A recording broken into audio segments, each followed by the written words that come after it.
What is up? Welcome back to another episode of OC and TJ. It's the third out of 8 division previews that we've got going. It's the NFC South day, which means that we're going to get a total crapshoot through 3 months. And all we get to talk about is who we think is going to win it and what it's going to take to get there. But before we do, it's OC, it's TJ. What is going on? Man, I feel much better than the last episode. I was feeling the last episode was super sick, but Yeah. we are feeling much better. So a nice little weekend episode. Talk about quite the interesting division, I will say. So excited for this one. Absolutely. Yeah, I literally forgot to bring this up in the green room or whatever that you were feeling better. So that's good to hear. So I mean, it's been a crazy week. I mean, flights are getting canceled all across the country. I mean, you have like a huge heat wave. We've got thunder and lightning. We got, allergies spreading around like for whatever reason. But the good news is preseason starts in a couple weeks. And I know that we're probably going to get bored of it once we arrive towards the second week. But I mean, any football is better than no football at all. So before we get to watch what happens in the preseason, let's just get right into the division previews. Let's start with the 2-minute drills, beginning with the Tampa Bay Buccaneers. And given the fact that I've pretty much been around this team since I moved this team, I'll take the lead on it. So if somebody told me that after Tom Brady retired that the Bucs were going to win the division with Baker Mayfield, I would probably laugh because, I mean, look at the situations that Baker was in. I mean, he got traded from Cleveland, Carolina, then he got cut in the middle of the season, then went to Los Angeles, and then departed as a free agent to Tampa. So, and they had also pretty much had a mini fire sale. They got rid of most of their offensive staff. They got rid of Leonard Fournette. They cut Cameron Brate. So there was a lot of uncertainty regarding around this team. And throughout the first, 11, 12 weeks, it was looking like things were going as expected. They were 4-7. They weren't really heading in the right direction. Baker was okay, but he wasn't really doing anything to lift them over the top. And Todd Bowles, was having his seat getting hotter and hotter by the day. But fortunately, they turned it around. Their defense stepped it up when they needed the most. Their offense turned on a switch, and Baker Mayfield got his confidence back. Mike Evans posted yet another 1,000-yard season. Even Rachaad White, with little to no run protection whatsoever, managed to get close to 1,000 yards. They win their division with a 9-8 record. They freaking beat down Philadelphia in the wild card round, and they were a couple interceptions away from potentially advancing to the conference championship game, something that we did not expect to happen at one point. And the biggest thing that I noticed them do this offseason was they brought back most of the gang. They gave Baker Mayfield a contract extension. They were able to bring back Mike Evans. They were able to bring back, they were able to give Antoine Winfield the highest paid defensive back contract in the league. And it's going to look a lot different on both sides of the ball. I mean, Dave Canales is now the head coach of the Panthers, but most of your offensive core is still in place. Your O-line drafted Graham Barnett in the first round with the retirement of Ryan Jensen. You kept Tristan Wirfs. So he's still one of the best tackles in the league. So with Liam Cohen as the offensive coordinator, who has experience with Baker Mayfield in Los Angeles, things are supposed to be in the right direction because, again, you still have Evans, you have Chris Godwin, you have a decent O-line, and you got guys that have a tremendous amount of speed and that can really step up in flashes. So it's not going to be great, but I don't think it's going to be terrible at the same time. But we all know that the main strength of this team is going to be their defense. It's going to be different without Carlton Davis and without Devin White and without Shaq Barrett, who recently just retired after signing a contract with the Dolphins. But, they have a lot of youth that needs to step up. Yaya Diaby, Kalijah Cansey, Anthony Nelson, Joe Tryon-Sharenka. Zion McCollum and Jamel Dean are going to get larger roles. So the defense is still going to be consistent. And they do have some flaws, but I think they'll clean them up given time. They're usually one of the more sturdy units in the league. So this team has a real good shot of winning the division, but you have to make sure that Baker Mayfield, doesn't head down the Daniel Jones path where you overachieve, then you get a contract extension, and then you completely plummet back down to earth. So they have a real shot this year, but it's going to be a lot harder now that, everyone has an eye on who the Bucs are going to be this year. Yeah, I think the interesting thing with the Bucs is that, it is they could really, take a step up, or I mean, every team can take a step up or take a step back. But I think with them, it's like there's two different paths they can go on because you saw kind of a tale of two seasons similar to the Packers. I think the Packers run at the end of the season was much better than the Bucks one. Oh, I agree. But Yeah. the Bucks, they won and made the playoffs. Obviously, the playoff team they played was really not good, but they still did it in dominating fashion. I mean, they were in the Super Bowl last year, so that's another thing. But True. Yeah, that is a good point. But Todd Bowles really just, I mean, that was a masterclass of a coaching performance, I'd say.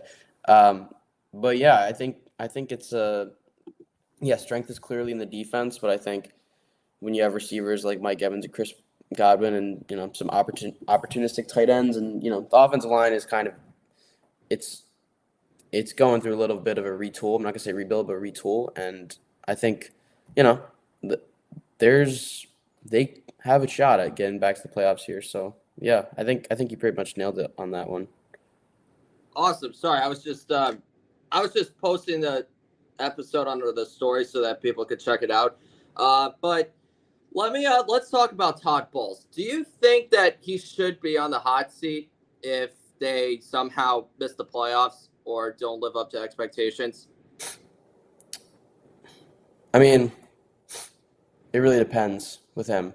If it goes really bad, well, even that, I mean, it definitely depends on how much of a step back they take if they take one.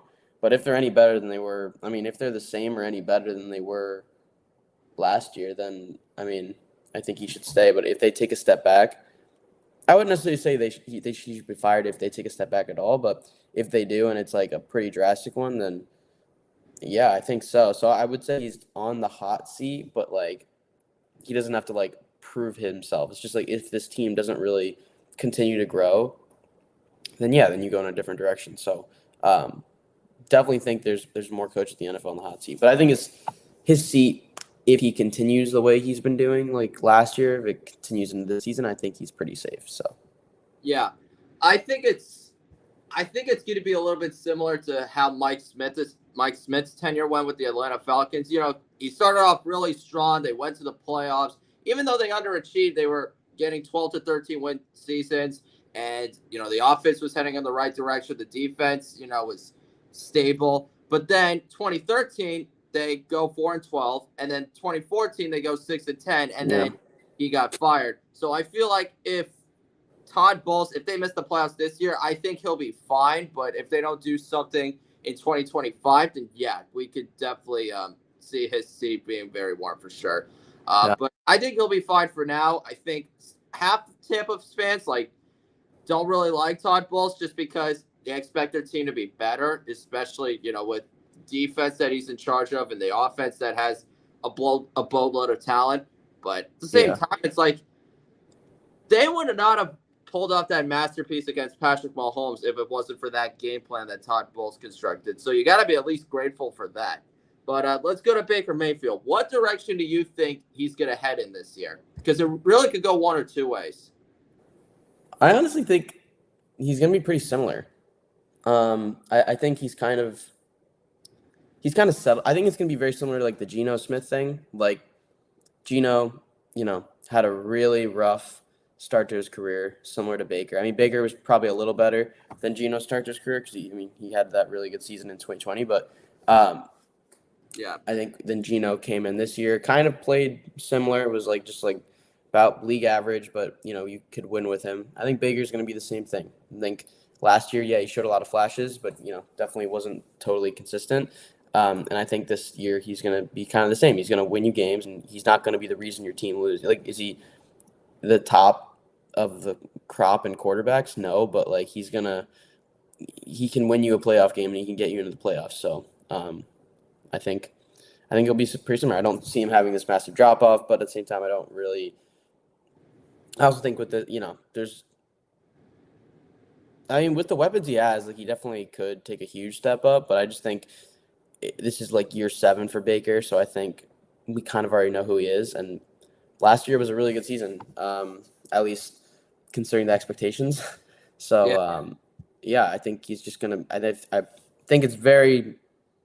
I think that's a good comparison to the Geno Smith thing. Very Yeah. similar. So. Yeah, I think it's pretty accurate because, I mean, listen, you've got, I mean, last year or 2 years ago, really, Geno Smith completely surprised us all. He had a career renaissance. And then the year after, he didn't get better, nor did he get worse. He was just pretty average. And I think we could see the same thing with Baker because, yeah, you have Mike Evans and Chris Godwin, but at the same time, like, you need somebody you got to have Rashad White step up in a huge way. And more importantly, Baker Mayfield as a quarterback, he has to be the reason why they win games. And it can't be, you win with him. You have to win because of him. And you might say, well, that's asking a lot from him. But no, he's a first overall pick. That's what they're expected to do. And granted, it might not be for Cleveland, but when you're given this type of a contract extension, you're supposed to be the number one reason because that's the only way that the front office will be able to tell if it's worth the investment or not, given that contract extension. I mean,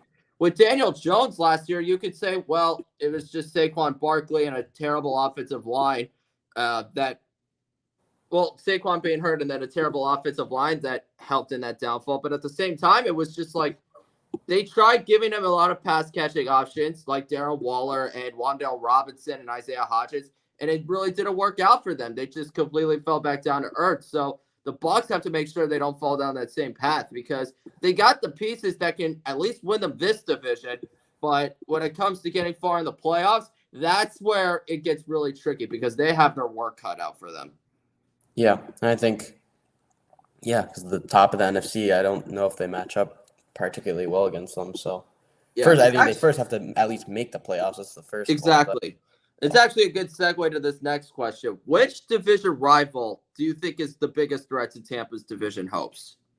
Yeah, I mean, all of them are because I think, Tampa's very similar, are very, all of them are because I don't think one is – Tampa's better than any of the others, but I think the big standout one is the Falcons. I think the Falcons are the big ones that are going to, rival them for this to, take the division from them from last year, Right. just simply because of the quarterback position. The Falcons, won 7 games with very, rocky quarterback play.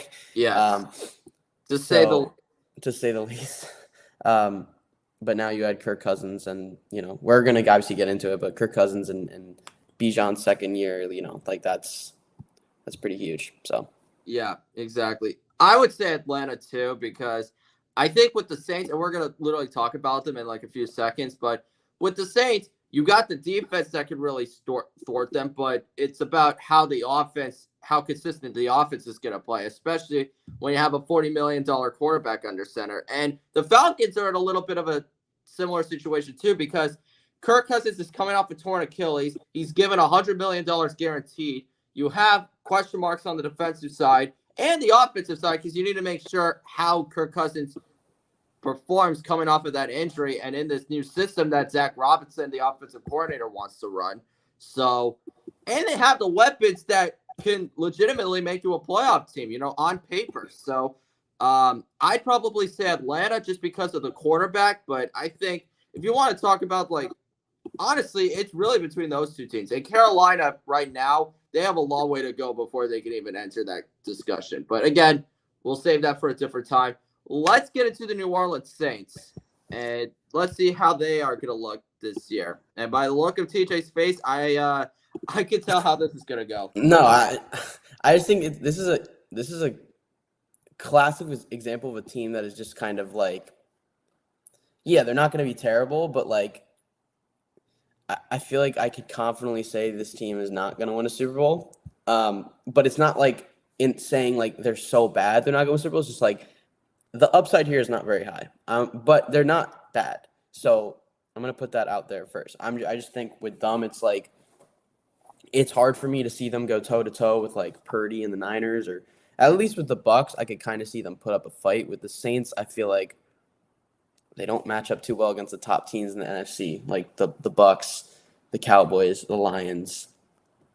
I mean, those are the main 3. So, I think, Derek Carr, very similar to Baker, actually. They're kind of about low league average, maybe a little below, but they're, you can win games with them. I just think, well, I wouldn't even say Derek Carr's situation is much worse than Baker's. I just think, you still have Kamara there. He's definitely on the later part of his career, but Olave is a beast. I think he's shown that. He's still, I don't really know why he doesn't get talked about as one of the top receivers, but he's a really good player.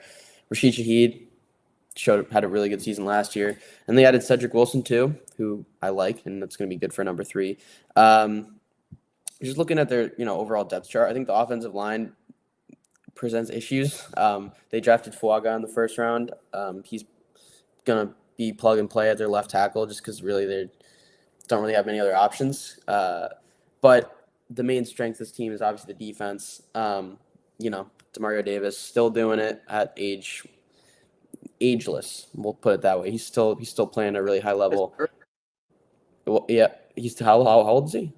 I think he's in his early 30s, if I'm not mistaken. Yeah, either way, like for a linebacker, he's still playing at a pretty high level. Their defensive line is pretty good too. They got Kalen Saunders and Cameron Jordan. Cameron Jordan, we'll see how much he has left, but he's still, he still can play. Not obviously what he was in the mid 2010s, but they added Chase Young too, which is very interesting. Would love to see what he could do healthy. So that should be interesting. They drafted Brian Breesy last year. So defensive line has a lot of depth and a lot of players that can step up. The linebacker, obviously we talked about Demario Davis. They added Willie Gay. You kind of just got to hope that he's definitely shown flashes. He's very athletic. So excited to see what he can do. Tyrann Mathieu, also still, the Saints just have a lot of, I think they're the oldest team in the league. So I think that's one thing I forgot to mention. Yeah. But, I think especially on that side. Yeah. And even Marshawn Lattimore, he's still a good player, but he's getting up there in age too. So a lot of old players. That's why I think their floor is high. Like they're not going to be a bad team, but the ceiling here is I don't know. They've got a lot of depth, so they're not going to be, even if they get hurt by some injuries, they'll still be fine. Plus, and honestly, I don't know about Dennis Allen. I don't think he's the long-term answer here, but they won some games last year, so I think it's going to be very similar to last season, I will say. So, yeah, I think that's what I could say for the Saints. Oh, they also have Spencer Rattler too, which is very interesting. I don't think he's going to Kool-Aid McKinstry. Right. Oh yeah, I forgot they drafted him in the second round too. So, good player also. So maybe he can kind of step up. Climb up the depth chart as the season goes on. So yeah, I don't looking at this depth chart now. I don't. And Paulson Debo had a good season last year. So looking at this team, I really don't hate it. It's just what's the ceiling here. So I think that's where you're at with the Saints, in my opinion. Yeah. Well, they do have the oldest roster in the league, followed by the Jets. So yeah, the Saints have an average age of 27.4. The Packers are the youngest, just for the record. But anyways, on the defensive side, I'm not worried about them whatsoever. For as many question marks as Dennis Allen has as a head coach, he is still one of the best defensive minds in the game. It's kind of like Dick LeBeau, where you don't really do well as a head coach, but when you get control of a defense and you have the defensive coordinator responsibilities, you're legitimately one of the best of the business, if not the best. Because you look at his Cincinnati tenure, it was terrible. Then he goes to Pittsburgh and he literally creates two defenses that were not only unstoppable but also helped you win championships. But the offense is where it really gets tricky, because you know what Derek Carr can do. You know the talent that they have. It's just they need a lot of things to go right for them. Derek Carr has to play at an extremely high level, especially with a new offensive coordinator. Ryan Ramczyk, he's going to be out for the season. He might retire because of that knee injury he suffered. So that's why they drafted Fuaga. And, I like Cesar Ruiz, but, you got a lot of things that you really need to improve with that offensive line. And really, Alvin Kamara is definitely heading into the twilight of his career just because he's had so much mileage on him. So I think that the offense is where their success lies, because if it could do well, then they definitely have a shot. If they play inconsistent like they did last year, then they're going to be on the outside looking in once again. And that's going to really cost Dennis Allen his job. And Mickey Loomis, the general manager, because they do whatever they can to make this team competitive, but they don't make moves that are going to really take them over to the top. And it's because they're A, in bad cap hell, B, they have too many old guys on their roster that don't have any value, or any significant value rather. And 3, and more importantly, you're paying an average quarterback $40 million when he hasn't really proven that he can take you very far in the playoffs. So, yeah, I will say though, go ahead. At this point, $40 million is like Nothing. It really is the money average quarterback should get. So I will not refute that, but I'm just saying like the $40 million is really not a lot. Like, because that's what Baker and Geno, Daniel Jones, like Derek Carr, like all these guys again. So it's like it kind of is the norm. So it's just interesting to think about, right? Exactly. I mean, Trevor Lawrence is getting paid $55 million. Jordan Love is probably going to surpass him, as well as Tua and Dak Prescott.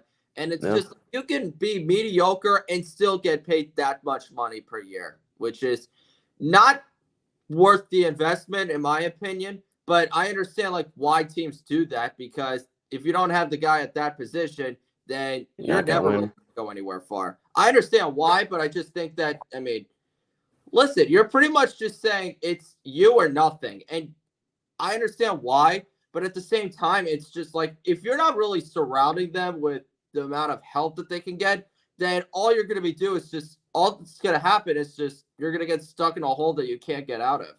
But, yeah, I think we already answered the question if Dennis Allen and Mickey Loomis should be on the hot seat. Really, I think Dennis Allen is on one of the hottest seats because, I mean, he took over for Sean Payton, and he's done okay so far. I mean, the defense hasn't really regressed whatsoever, but offensively, you haven't really done anything to put yourselves over the top. And Mickey Loomis, he's been there for a long time now. Really, I don't really know what he's done in the last few years or so that has legitimately made them a scary team to look out for. Yeah, they signed, Tyrann Mathieu. They kept Mario Davis. You had Cameron Jordan. You have, guys that could really step up. They drafted Kool-Aid in the second round. And I understand that he's not like one of the worst general managers, but it's just they haven't really elevated themselves since Drew Brees and Sean Payton left. I mean, since they won the Super Bowl, they've only been in the conference championship one time. So I don't really know what their vision is. And I don't really know, like you said, I don't know what their ceiling is overall. It's just get to the playoffs and get bounced down in the first round. Like they need to commit to a full rebuild. I think that's at some point they need to get that, because they're just delaying the inevitable at this point. Can they even afford to, though? Because they already have so much money over the cap. So it's just, I don't even know if you can afford to go through a full year's long rebuild. You have to at some point. I mean, at some point you do, but it's just you're locked up in so much cap hell right now, and it's been that way for a long time now. Yeah, they just keep kicking the can down the road. So, what is the ceiling for Derek Carr? I think you already talked about this, when comparing the quarterback prices. But I mean, statistically, what can you see him posting on his stat sheet? I'd say it's pretty average. Like, I mean, he'll always be. I mean, he's pretty. He had some weird health things last year. Like, he would just get like injured in the middle of a game, so that was kind of definitely wasn't helpful to like posting good numbers. But I think you'll always get the same from Derek Carr as long as the Saints. Like, what, I don't even know what he had last year, but I don't even think he threw for 4,000 yards because of those injuries. I mean, he had the fractured ribs. He had that. He was close. Streak. He had a concussion. Yeah, like I think something similar to this. Like, he had almost 4,000 yards, so I could see that, like 3,800, and he had 25 touchdowns. I think probably get in the 20s, and then 8 interceptions, like 8 to 10 interceptions. So I think something similar to that. Yeah. That's what I was going to say. I think a bit over 4,000 yards, 24 touchdowns, and 9 picks. Not great, but also not the worst thing that can happen for you. It's stable play. Yeah. Which is what you expect from Carr at this point in his career. Do you see the Saints making the playoffs? Final question. Before we get to No, probably not. I don't. I think, no.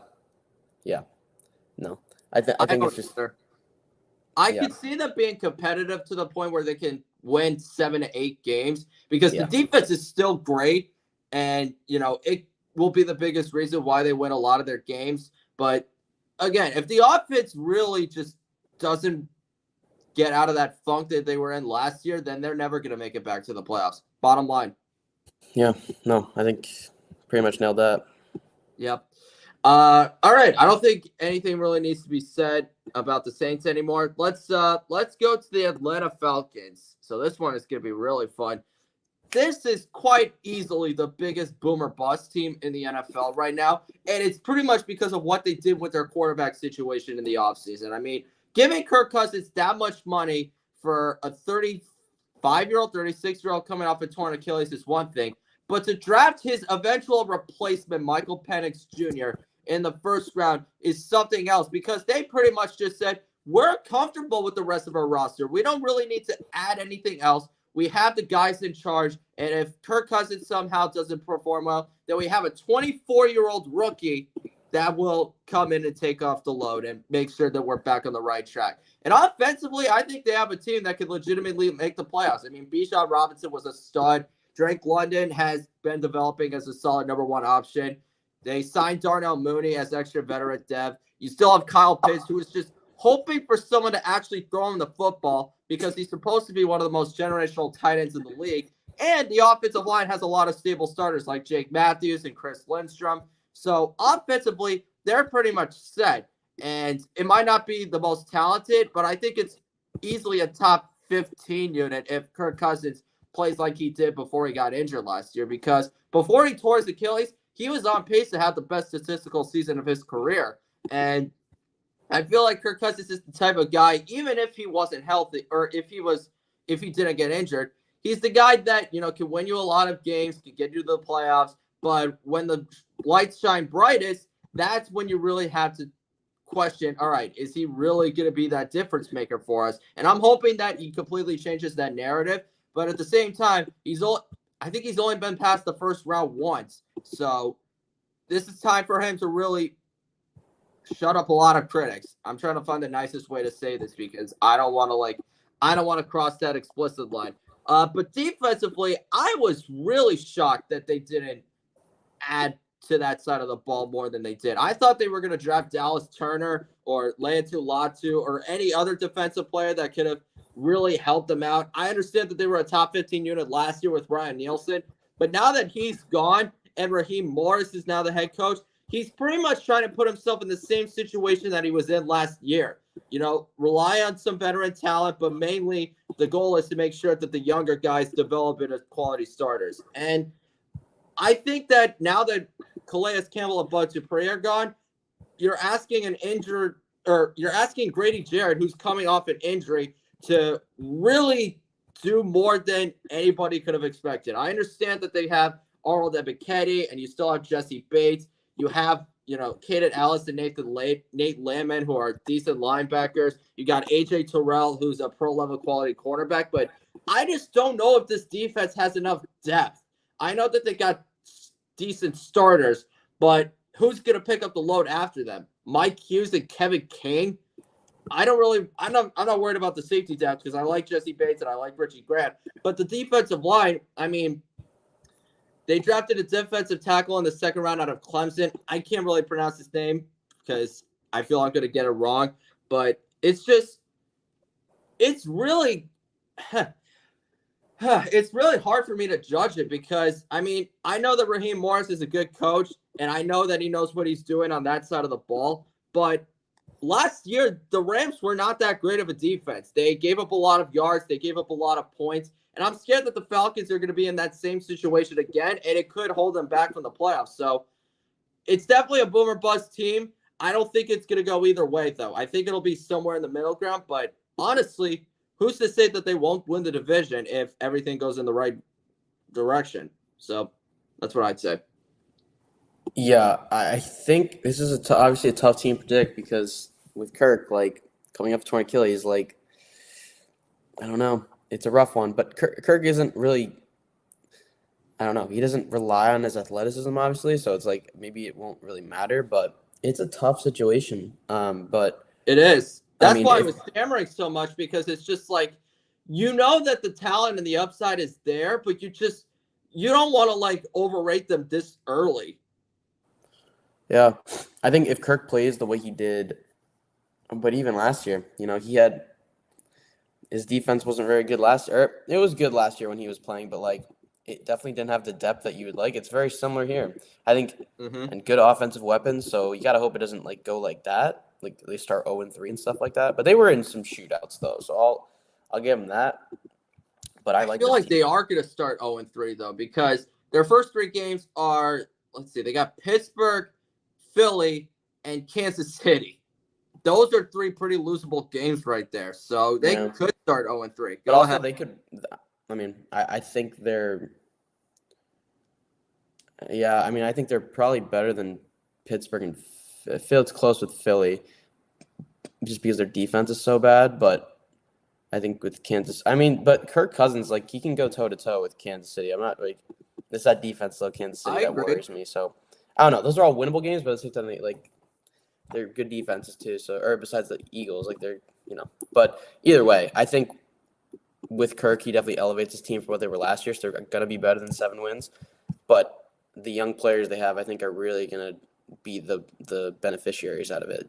Robinson, London, and Pitts. Pitts, he's just like the biggest what if in the league right now. Like, what if he had a quarterback? So I think that's what I'm most excited for. The defense, like you mentioned, love the secondary. And I even love some of their linebackers and I don't know, mostly the secondary, but their front 7 is kind of rough. It's not that good. It's bad. I like Arnold Ebiketie. I mean, last year he had a pretty decent season, but again, Grady Jarrett is coming off a season-ending injury.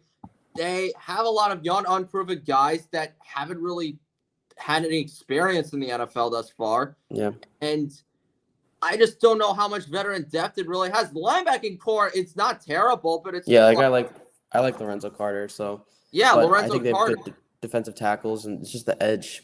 The edge is really, and that's the most important one, right? So it's like they're really. I mean, I like Ebiketie, but like they need another. I don't know. They could have some guys step up though, so it's hard to say. But defense is but with Raheem Morris, I mean, we'll see. I do like this team though. I do like this team. Just a lot of questions. What are your expectations for Kirk this year? Because I think it's been clear that we're both pretty big fans of him, but coming off of that Achilles at that age, like, what do we see from him? I don't know. 34-year-old coming off of an Achilles, like, I think. I don't know. I think if I'm just gonna base it off of what he's been, I think it's gonna be a good season. But it really just depends on Achilles. If the Achilles wasn't there, I'd be like he's gonna ball out. But I don't know what to say really. I think because he doesn't really rely on his athleticism, I think he'll have a pretty good season. So I'll say I think he has a pretty good season. I think he'll have a pretty good one, too. I don't think he's going to be a shell of himself because he's not really a mobile quarterback. He's not afraid to go out of the pocket, but he's not really relying on his legs. So I think that, he'll be all right. I don't think it's going to be any better or worse than he's been in his career. I think he's definitely going to throw the ball a lot. So you're going to expect 4,000 yards. You'll expect 25 or more touchdowns. You'll probably get double-digit interceptions just because, those things always take into consideration. Those things are always factors you have to take into consideration when it comes to him. But yeah, I don't think it's going to be a terrible season from him. I think it'll be like over 4,000 yards. I think he'll get 28 touchdowns, 29 really. It's hard for me to say that he'll throw for 30 just because you're asking for a lot. But at the same time, I mean, coming off of that Achilles to that age, like I said, I mean, not every player could do that. I mean, it's very rare when that happens. I mean, that's why when we talk about the AFC East, we don't know what the hell we're going to get from Aaron Rodgers. So, that's probably what I would say. But do you think that this is the year that Atlanta wins the NFC South? Yeah, 100%. It should be. If it's not, then, Kirk either just couldn't come back from that ACL or from the Achilles, or it was a bad coach, or they just had a bunch of injuries. So I think if everything stays like it is, everyone stays healthy, and Kirk doesn't take a step back, like they should run away with this division, in my opinion. So barring injury, I think this is their chance to do it. I think Tampa definitely right now, I feel like the odds say that Tampa's probably going to be the winner just because they repeated last year and 2 years ago and 3 years ago. I Like, would they've won it not 3 take years in that. a row. But at the same time, I mean, both teams are in similar boats if you really think about it. Both quarterbacks need to step up. The head coaches have to prove that last year wasn't a fluke for them. Maybe. And more importantly, it's just you have a lot of talent in between that really could show up at the perfect time. So I think the Falcons will win it just because of the quarterback. Yeah. Because I think Kirk Cousins is slightly better than Baker Mayfield, but at the I think same he's time, definitely better.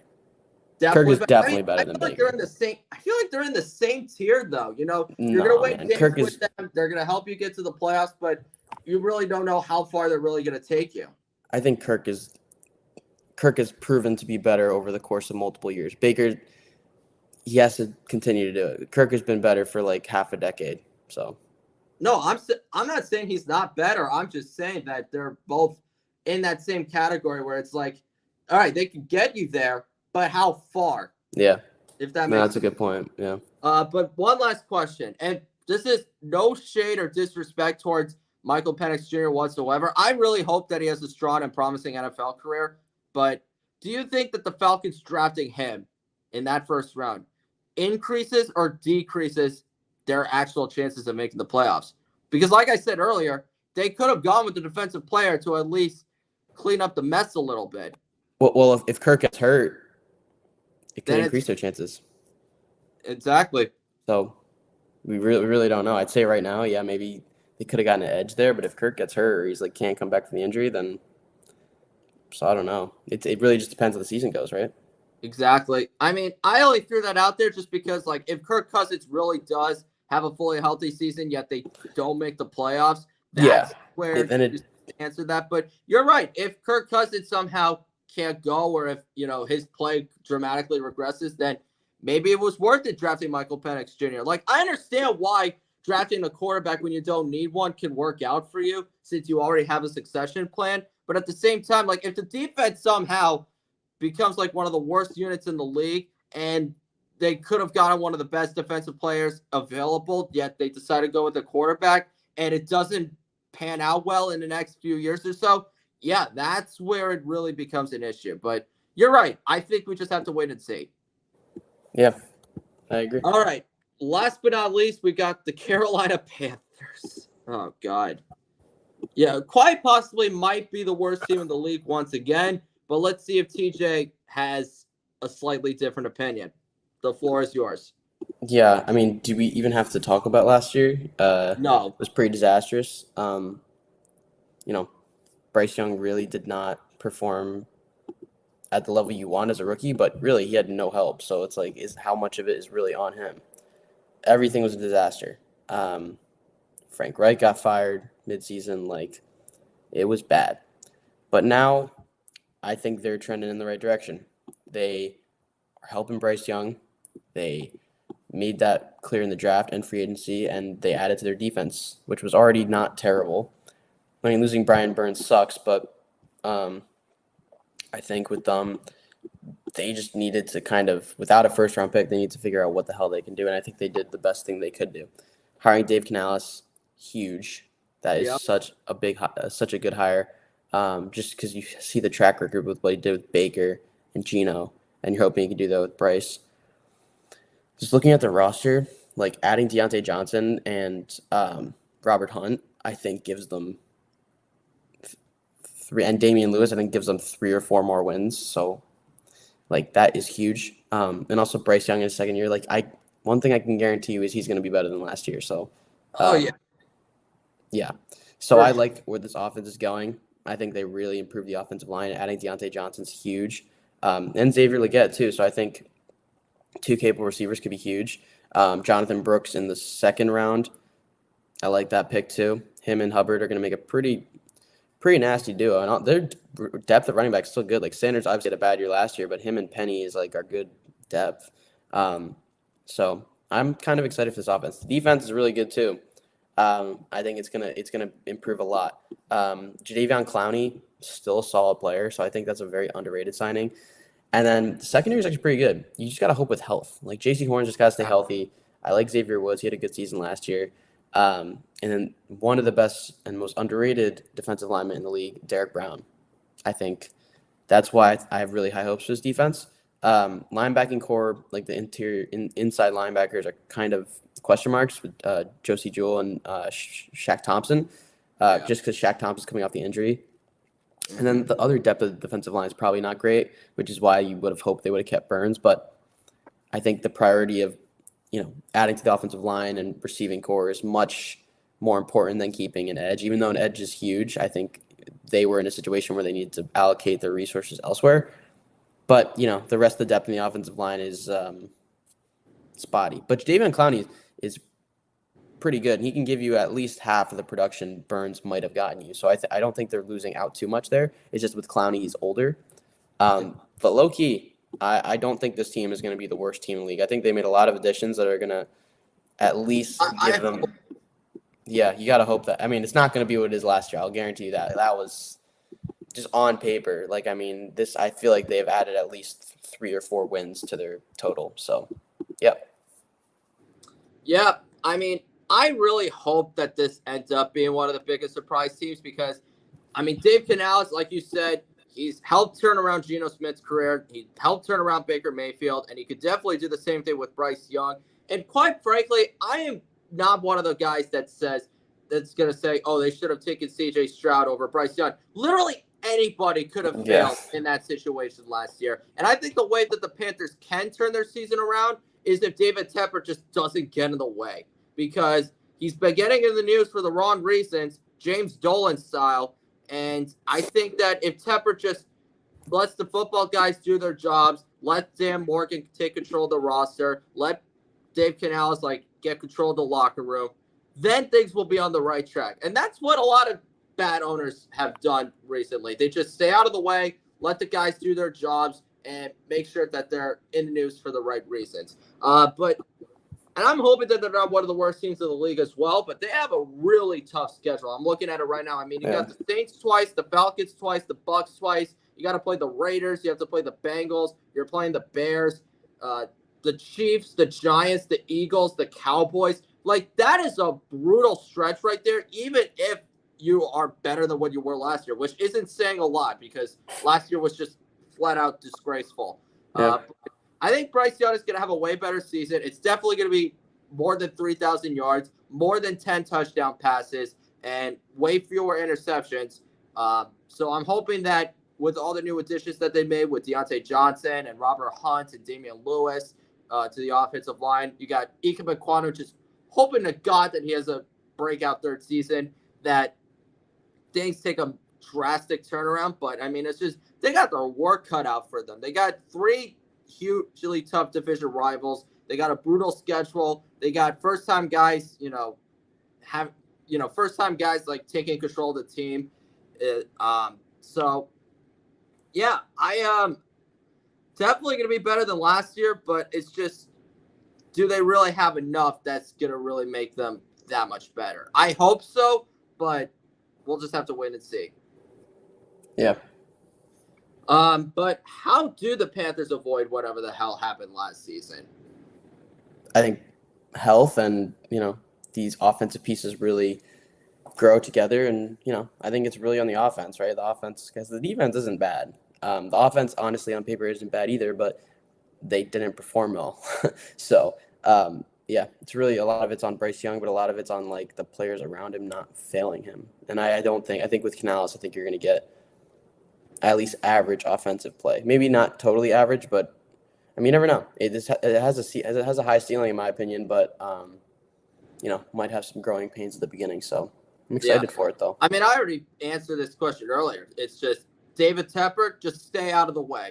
Just stay out of the way. Just sign the paychecks and let everyone else do their job. That is about it. Don't throw any drinks at fans. Don't get freaking sensitive anytime a reporter blasts you in an article. Just take it and just make sure that the team gets better. And also, don't have another freaking fire sale if things don't go the way that anybody expects. Because he did this with Ron Rivera. He did it with Matt Rule. He did it with Frank Reich. I don't want Dave Canales and Dan Morgan to suffer the same fate. I don't want any more. I don't want any retreads or failed disasters taking over if you somehow let them go. Yeah. So just let them do their jobs. It's going to take time. And honestly, the same should be said for John Mara. Because if you've watched Hard Knocks and just see him in the show, you can tell he wants to make the decisions, but he's doing his best to just he's resisting his job. Yeah. So I know we're getting a little bit off track, but hey, Dan Morgan and Joe Shane are best friends, so I think that works. Mm-hmm.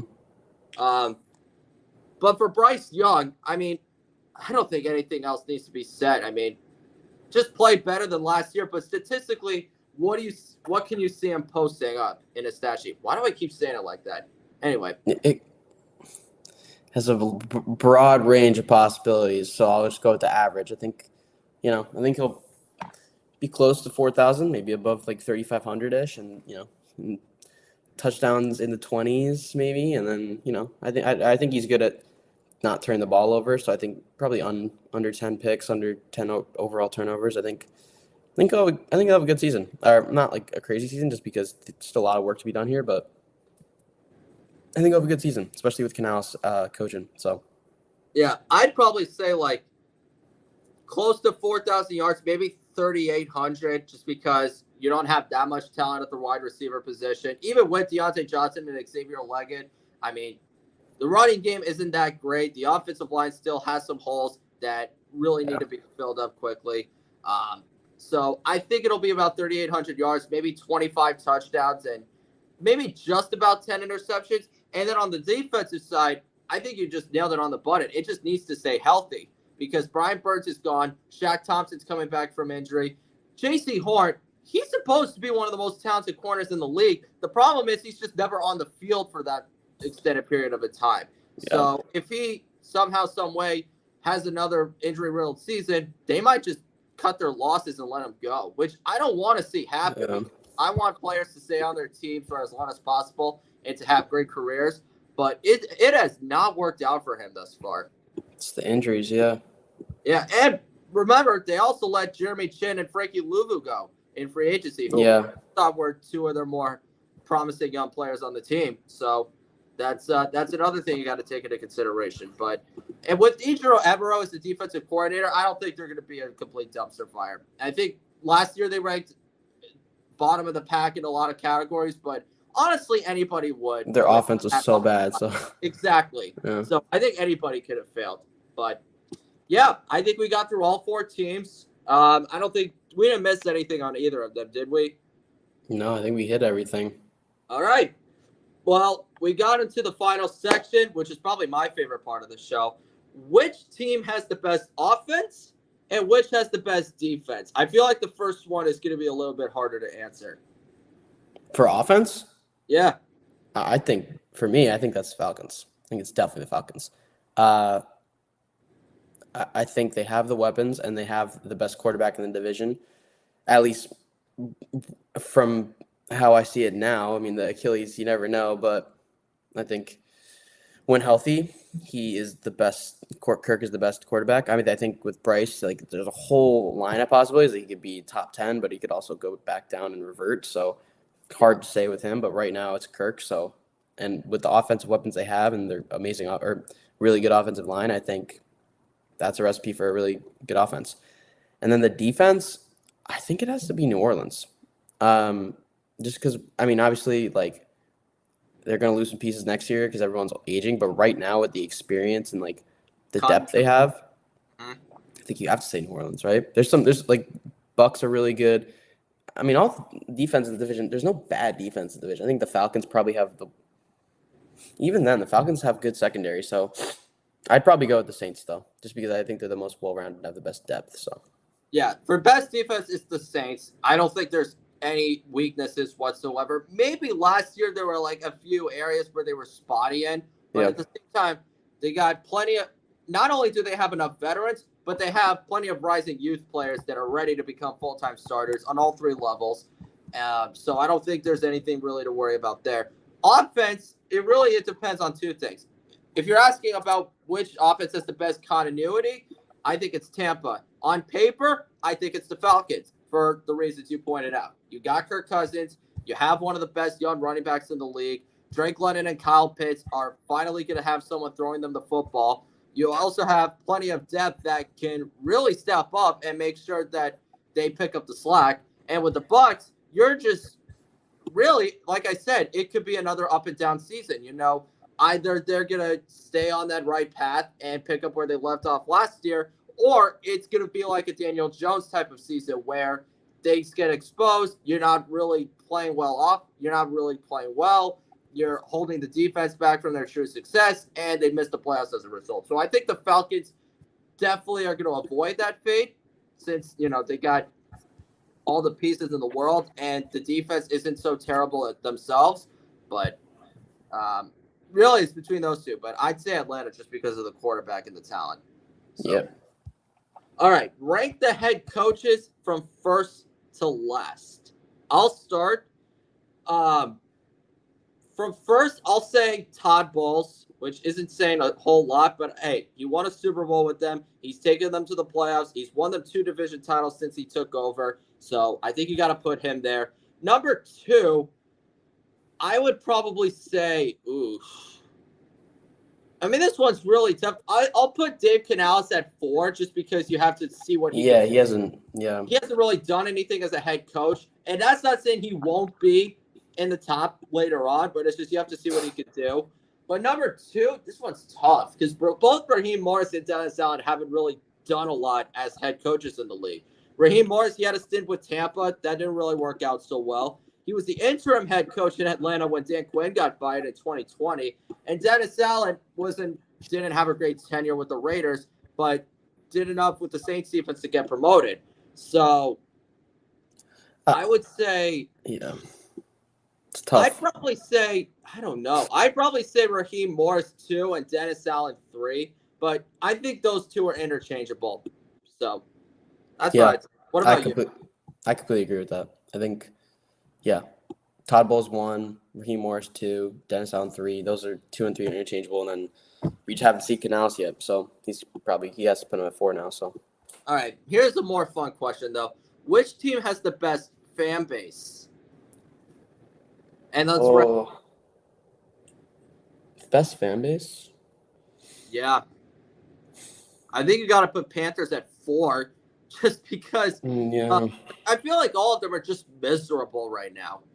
I feel like Saints are probably 1, though.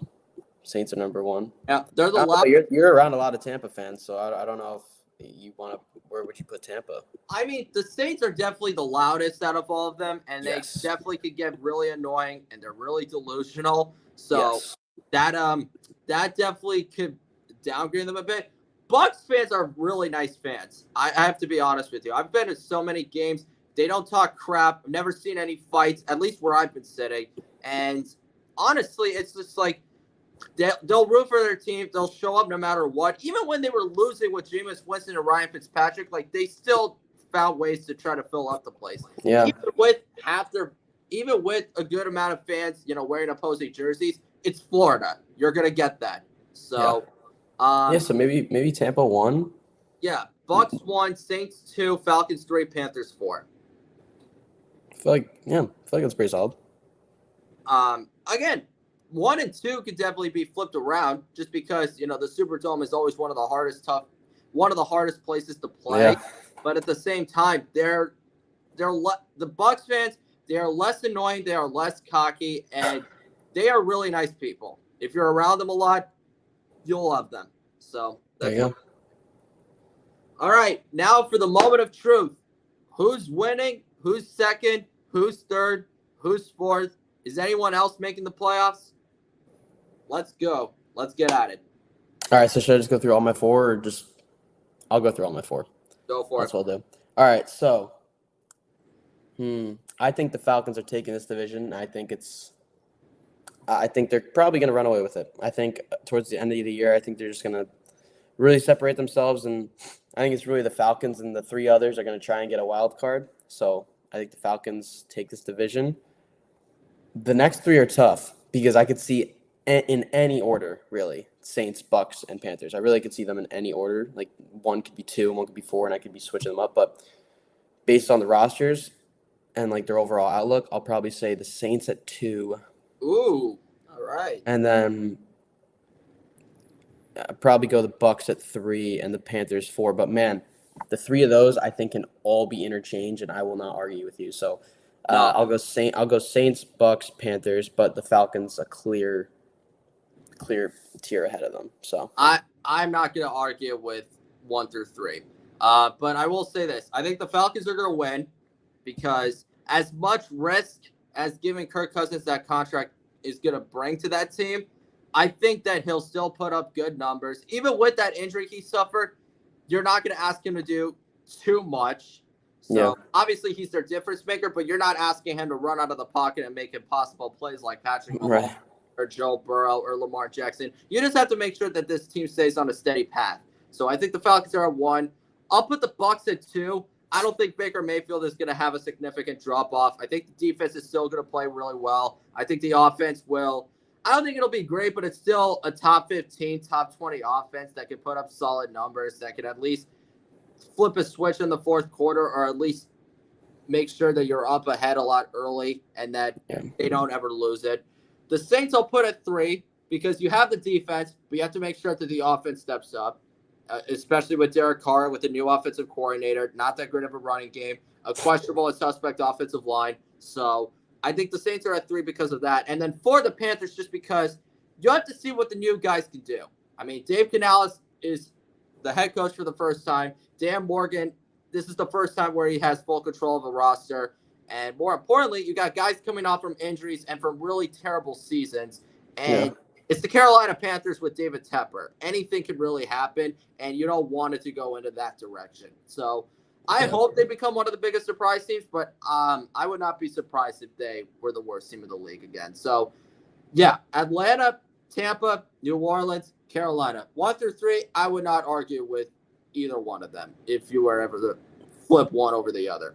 So, yeah, I mean, I honestly, I think, I don't know. I feel like I'd have the Falcons at 1 clearly, like right now, but like for me, I think we're just like it could change. It could, So I don't know, because I think the Falcons, the Saints, and the Panthers are all so close in win possibilities. So I think they could like your order. I could 100% agree with your order too because I think that's realistic as well. So I think that's makes complete sense. Yeah, I don't think. Yeah, there's not too much debate with 2 or 3 because it's like. They're similarly constructed teams, and exactly both have the same expectations. So I guess we'll find out. All right, well that brings us to the end of the show. But before we say goodbye, we got the wheel. I'm still working on my iPad, so I can't really share with everyone else. But I got the divisions right here. So we got the AFC East, the AFC North, the AFC West, the NFC East, and the NFC West. We've already got through 3, so these are the remaining 5. And with that being said, let's see what we've got. I know nobody's going to really see it that well, but let's find out. Oh, there we go. Oh, please land here. Please land here. We got the NFC East, NFC Beast. NFC East. We get to talk about the Giants next week. Let's go. That will be really exciting. Fun. Obviously, we all know that there hasn't been a repeat winner of that division since the Eagles did it in 03 and 04. Yeah. We're definitely going to have some hot takes here. Got to talk about America's team, brotherly love, Big Blue, and then the Washington Commanders. So that will be really fun to talk about. We'll see you next week with that division preview. Thank you all so much for checking this episode out. Make sure you like and subscribe for additional content. NFL season is almost up, so we are waiting, just desperately waiting for the season to start because not being able to watch a live game is just making this summer that much longer. That much longer than I ever could have expected. But again, we'll be back next week for the NFC East preview. We're literally halfway done with these. So by the time we're done with them, that's when week 1 is going to arrive. So have a great rest of your week, everyone. Peace.